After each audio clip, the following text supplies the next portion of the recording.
Halo dan selamat datang kembali.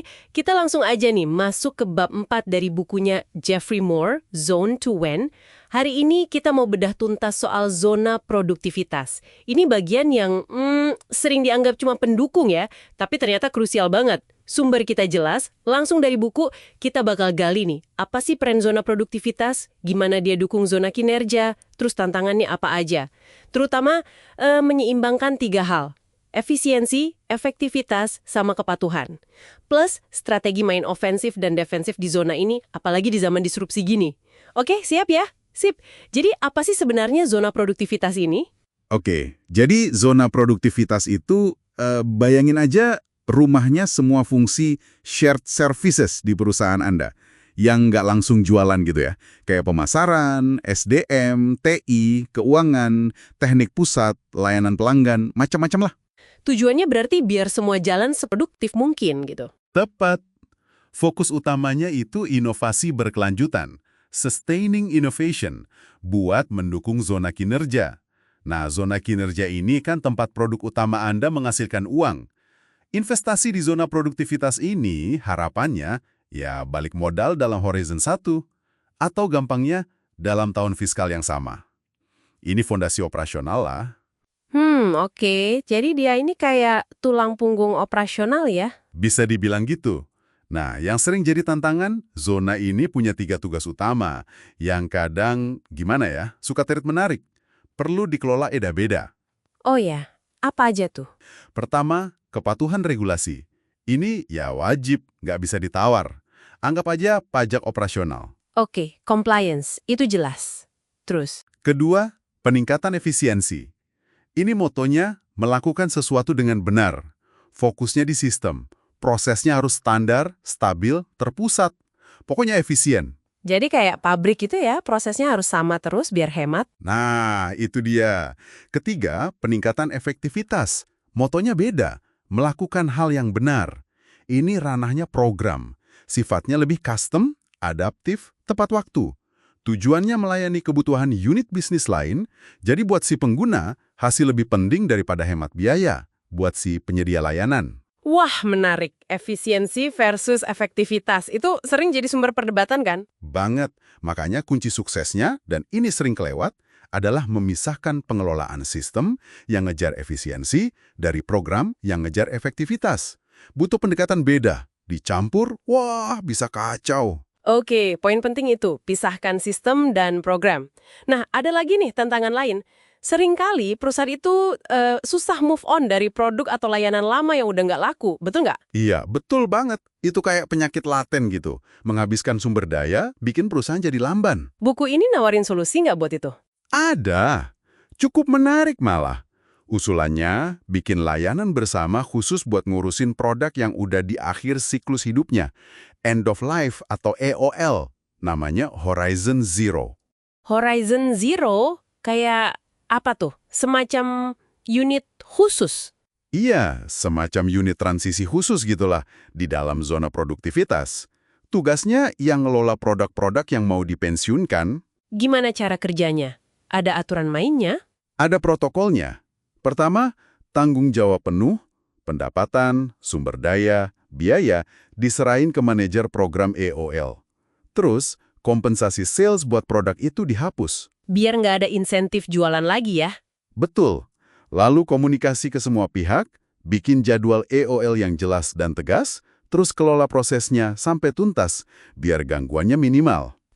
Jadi ini bukan cuma bersih-bersih ya, tapi ada strateginya. Jelas. Ini langkah strategis, ibaratnya melakukan amputasi yang perlu buat menyelamatkan sumber daya dan fokus perusahaan dari produk zombie, biar bisa fokus ke masa depan. Oke. Sekarang soal tata kelola atau governance. Kan fungsinya banyak tuh di zona produktivitas. Gimana koordinasinya, apalagi pas ada disrupsi? Nah, itu juga tantangan. Model CIO tunggal yang tradisional itu kadang kurang lincah ya. Pendekatan yang disaranin itu mengelompokkan fungsi berdasarkan orientasinya. Jadi ada 3 kelompok besar. Apa aja tuh kelompoknya? 1, yang hadapannya ke pasar atau pelanggan, biasanya dipimpin CMO. 2, yang ke arah supply chain atau ekosistem, mungkin VP operasi. 3, yang urusannya internal, nah ini bisa VP keuangan atau admin. Jadi ada 3 kepala gitu ya? Terus mereka kerjanya gimana? Kalau kondisi lagi stabil, ya mereka kayak dewan informal aja, koordinasi biasa. Tapi, begitu ada transformasi besar atau krisis, nah, mereka harus jadi tim yang solid banget. Komunikasi intensif, koordinasi ketat. Kuncinya berarti di hubungan antar pemimpin ini ya? Banget. Kepercayaan dan kerjasama antar mereka itu vital buat bisa gerak cepat, terutama soal alokasi sumber daya. Nah, ngomongin gerak cepat, gimana peran zona produktivitas ini pas perusahaan lagi manuver besar? Misalnya mau nyerang pasar baru atau sebaliknya, lagi bertahan dari serangan kompetitor. Oke, kalau lagi ofensif, mau bikin lini bisnis baru misalnya, zona produktivitas ini jadi kayak bank sumber daya utama. Maksudnya gimana tuh, Bang? Ya, dari sinilah bantuan sumber daya banyak diambil. Fokusnya harus ke program efektivitas, bukan sistem efisiensi, kecuali urusan compliance ya. Fungsi internal kayak HR, legal, business development, itu bakal kerja keras banget. Pemasaran butuh skill baru. Operasi juga harus fleksibel, siap ngurusin anak baru yang mungkin awalnya belum efisien, skalanya kecil. Catatan penting nih, realokasi sumber dayanya harus lintas fungsi kan? Wajib. Bukan cuma motong anggaran satu departemen terus dipindahin. Ini butuh keputusan bareng yang mungkin sulit di tingkat pimpinan zona produktivitas itu. Oke, itu kalau lagi nyerang. Gimana kalau lagi bertahan? Misalnya bisnis utama lagi digoyang disrupsi. Nah, tujuannya beda. Kalau bertahan, fokusnya adalah mengoptimalkan operasi yang sudah ada seefisien mungkin tujuannya. Biar sumber daya bebas. Tepat. Terutama talenta. Biar talenta terbaik Anda bisa fokus buat modernisasi lini bisnis yang lagi diserang itu.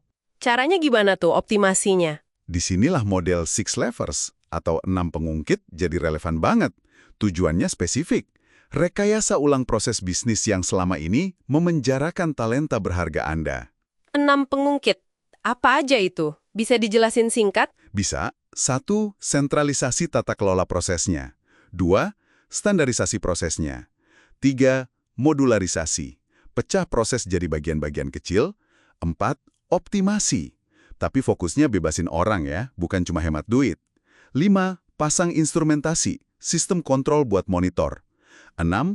Baru deh pikirin outsourcing, kalau prosesnya udah matang dan bisa bebasin sumber daya inti. Jadi sasarannya proses yang paling banyak nyita waktu orang-orang penting ya?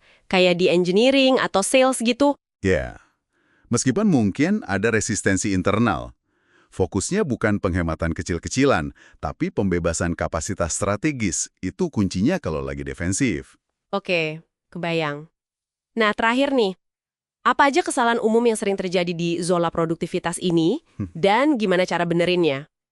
Kesalahan umum, misalnya gagal nyelarasin prioritas program atau sistem dengan kebutuhan zona kinerja. Atau? Mencoba menghentikan produk lama tapi nggak pakai unit horizon kosong khusus tadi. Jadi produknya gentayangan gitu ya? Bisa jadi. Terus kesalahan lain itu terlalu fokus optimasi hal-hal kecil, tapi proses inti yang boros talenta malah nggak disentuh. Perbaikannya berarti? Ya, perbaikannya lumayan jelas dari pembahasan kita. Tegakkan akuntabilitas, pisahkan apa kebutuhan bisnis dari bagaimana pelaksanaan oleh zona produktivitas untuk program. Implementasikan Horizon Zero secara disiplin buat EOL, dan yang paling penting, berani merombak proses besar yang strategis itu saat ada disrupsi. Intinya sih disiplin dan kesiapan terus-menerus. Kayak moto get in shape, stay in shape gitu. Sip. Jelas banget sekarang. Zona produktivitas ini ternyata jauh lebih dari sekedar cost center ya. Dia ini enabler strategis yang vital.